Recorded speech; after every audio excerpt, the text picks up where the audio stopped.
اعوذ باللہ من الشیطان الرجیم بسم اللہ الرحمن الرحیم اللہم صلی علی محمد و آل محمد۔ میرے تمام سننے اور دیکھنے والے مومنین اور مومنات کو میری طرف سے میرے چینل ناطق قرآن کی جانب سے السلام علیکم۔ 7 ذی الحجہ یوم شہادت حضرت امام محمد باقر علیہ السلام، تمام مومنین کی طرف سے، اپنے چینل ناطق قرآن کی جانب سے اور میں اپنی جانب سے ہدیہ تعزیت پیش کرتا ہوں چہاردہ معصوم علیہ السلام کی بارگاہ میں، اور بالخصوص اپنے وقت کے امام زمانہ اجل اللہ تعالی فرج شریف کی بارگاہ میں بھی ہدیہ تعزیت پیش کرتے ہیں۔ امام ہوتا ہے، بچپن میں ہو تب بھی اس کے کمالات کا کوئی اس مقابلہ کرنے والا یا اس کا ثانی معاشرے کے اندر موجود نہیں ہوتا۔ امام جوان ہو تب بھی اس کا کوئی مقابل اور ثانی نہیں ہوتا۔ امام بوڑھا ہو جائے تب بھی اس جیسا کوئی معاشرے کے اندر دوسرا نہیں ہوتا۔ فقط امام اپنے کمالات میں، اپنے معجزات میں سب سے الگ نہیں ہوتا، بلکہ امام کا جو کلام ہوتا ہے وہ بھی تمام کلاموں کا امام ہوتا ہے۔ حضرت امام باقر علیہ السلام بے حد معجزات سے بھری ہوئی زندگی لوگوں کو درس دینے کے لیے، اور یہ وہ ہستی ہیں جن کا شمار ان میں ہوتا ہے جو واقعہ کربلا کے عینی شاہد ہیں، جنہوں نے کربلا دیکھ کر آئے ہیں، جو کربلا نبھا کے آئے ہیں۔ بازار، زندان، ایک ایک لمحہ مولا امام باقر علیہ السلام کی نگاہوں کے سامنے ہے۔ امام باقر علیہ السلام ایک مرتبہ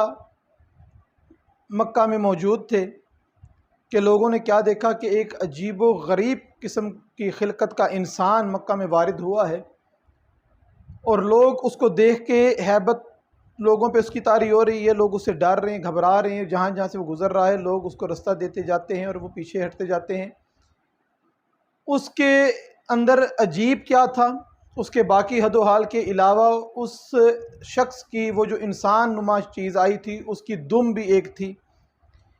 تو وہ چیز خانہ کعبہ کے پاس آئی، اس شخصیت نے آ کے خانہ کعبہ کو اس کے ساتھ لپٹ کر کافی دیر تک دعائیں مانگتا رہا، حجر اسود کے سامنے کھڑا ہو گیا، مقام ابراہیم پر نماز ادا کی، پھر حجر اسود کے سامنے کھڑا ہو گیا۔ لوگ دوڑتے ہوئے مولا امام باقر علیہ السلام کی خدمت میں گئے اور مولا امام باقر علیہ السلام سے عرض کی کہ اے فرزند رسول، یہ کون سی ایسی شخصیت ہے، کہاں سے آیا ہے، کہاں کا باسی ہے؟ تو اس وقت ابو حمزہ سمالی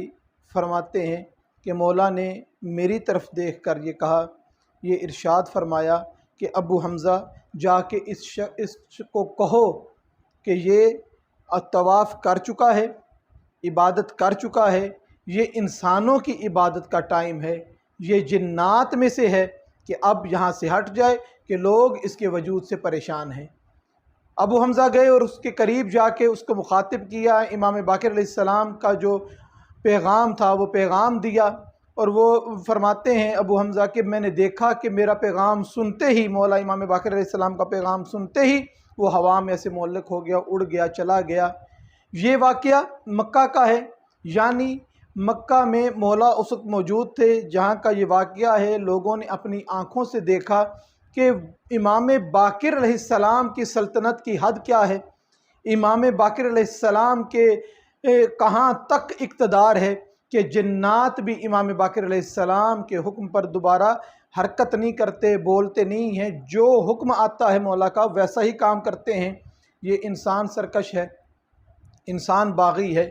جو اپنے وقت کے امام کی معرفت نہیں رکھتا، اپنے وقت کے امام کی ویسی تعظیم نہیں کرتا جو وقت کے امام کا حق بنتا ہے۔ امام کی زندگی میں بہت سارے واقعات ایسے ملتے ہیں جس سے امام کے امامت کے معجزات نظر آتے ہیں۔ ایک شخص محمد ابن مسلم مولا کی بارگاہ میں حاضر ہوتا ہے اور امام باقر علیہ السلام سے کچھ سوال و جواب کرتا ہے، تو اس وقت مولا امام باقر علیہ السلام ارشاد فرماتے ہیں، اے محمد یاد رکھ، تو جو بولتا ہے وہ بھی ہم سنتے ہیں، ہم تیرے حالات سے بھی واقف ہیں، ہماری نظر بھی تم پہ ہے، یعنی ہم تمہیں دیکھ بھی رہے ہوتے ہیں، ہم تمہیں سن بھی رہے ہوتے ہیں۔ محمد کہتا ہے کہ میں آپ کا ماننے والا ہوں، میں آپ کی اس بات پہ یقین کر لیتا ہوں، جو آپ فرماتے ہیں 100% درست ہے، مگر مولا کوئی ایسی چیز بتائیں کہ میں کسی کو بتاؤں تو اس کو آپ کی امامت کا ثبوت دے سکوں، آپ کے معجزات پر اس کو کوئی دلیل دے سکوں۔ اگر کوئی مجھ سے پوچھے تو اس کو میں کیسے بیان کروں؟ تو اس وقت مولا فرماتے ہیں کہ اے محمد یاد رکھ، جب تو میری طرف آ رہا تھا نا تو تیرا دوست تیرے ساتھ تھا، تو اس سے لڑتا ہوا آیا ہے، تیرا اس سے رستے میں جھگڑا ہوا تھا۔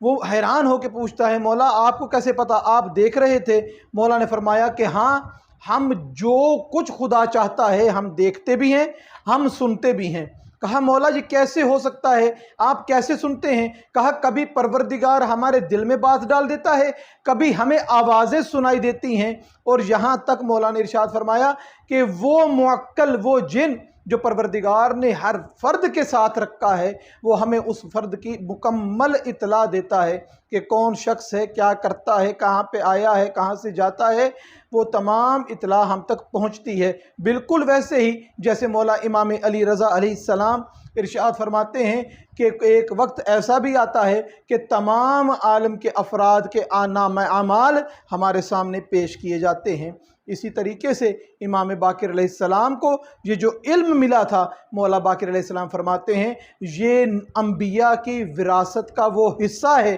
کہ جس طریقے سے انبیاء پوری کائنات کے افراد سے واقف ہوتے ہیں، اسی طریقے سے نائب انبیاء جو ہیں وہ بھی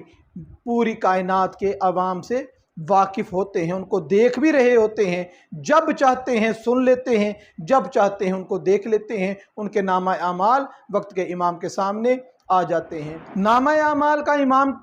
وقت کے امام کے سامنے آنا یہ امام باقر علیہ السلام سے مخصوص نہیں ہے۔ اے بندہ مومن یہ سوچنا چاہیے کہ اگر وقت کے امام اس وقت امام باقر ہیں تو ان کے سامنے اعمال آتے ہیں، تو آج جو میں عمل کر رہا ہوں، میں جو بول رہا ہوں، میں جو کام کر رہا ہوں، کوئی شک نہیں ہے میرے وقت کے امام زمانہ اجل اللہ تعالی فرج شریف اس کو دیکھتے بھی ہیں، اس کو سنتے بھی ہیں، اس جانتے بھی ہیں۔ اور یاد رکھنا چاہیے ہر مومن کو کہ میرے روز کے اعمال کا جو ریکارڈ ہے وہ میرے مولا و آقا امام عصر کے بارگاہ میں ضرور بضرور پہنچتا ہے، اور مولا ہمارے نیک اعمال دیکھ کر خوش ہوتے ہیں اور ہمارے برے اعمال دیکھ کر غمگین ہوتے ہیں۔ ہم ایک مرتبہ دوبارہ مولا امام زمانہ کی بارگاہ میں امام باقر علیہ السلام کی شہادت کی تعزیت پیش کرتے ہیں۔ پروردگار آل محمد علیہ السلام کے صدقے میں ہمارے گناہوں کو معاف فرمائے، اور جو غلطیاں کوتاہیاں ہم سے ہوئی ہیں پروردگار ان کی توبہ کرنے کی توفیق عطا فرمائے، اور امام باقر علیہ السلام کی شہادت کا صدقہ ہمارے مرحومین کی مغفرت فرمائے، اور امام عصر علیہ السلام اور اپنے وقت کے امام کی ہمیں صحیح معرفت اور اس یقین کے ساتھ عمل کرنے کی توفیق عطا فرمائے کہ ہمارے اعمال بھی ہمارے امام کی بارگاہ میں پیش ہوتے ہیں، اور ہمارے وقت کے امام ہمیں دیکھتے بھی ہیں، ہمیں سنتے بھی ہیں۔ وَمَا عَلَيْنَا إِلَّا الْبَلَاغُ الْمُبِينُ۔